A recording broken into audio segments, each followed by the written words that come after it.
You're watching Action News Now. Storm Tracker weather. Coverage you can count on.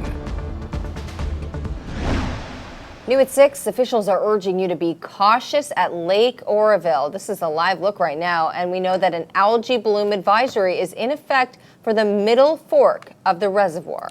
The blooms will typically appear to be a blue-green color and can possibly produce toxins that make people and animals sick.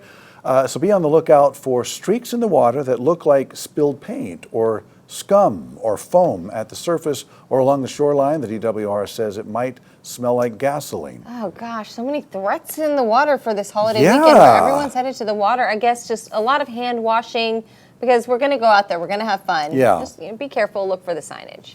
Yeah. And even though it looked like stormy winter weather there in that live look, we're still pretty warm for people headed to the lake tomorrow, right? I mean, we're going to be about 15 degrees cooler compared to yesterday and below average, but I mean, universally 88, 90 degrees, 92 degrees. That's not bad to get out there and enjoy the water this time of year. Again, once again, be very careful that it's not cold and fast moving where it can be dangerous, but be very safe.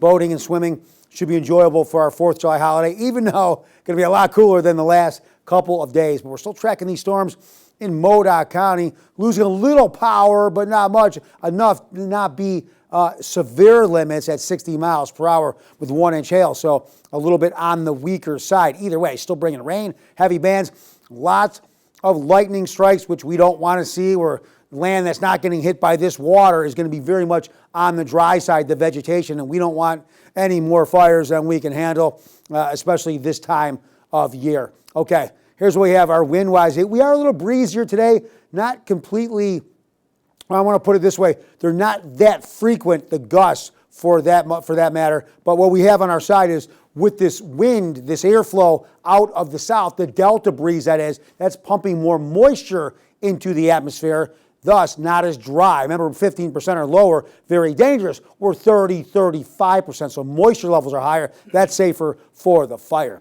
Now, as we cool down, we'll see the drop lower in the nighttime. Some of these spots even into the upper 50s in the valley. That's going to be on the chilly side. Higher elevations, 40s and 50s. And then for tomorrow, as we were just talking, 4th of July weather, 90 degrees where we were 106 yesterday. So this is cooler, but still warm enough to get out there and enjoy the 4th of July holiday. Here's what we got for our future cast for Friday.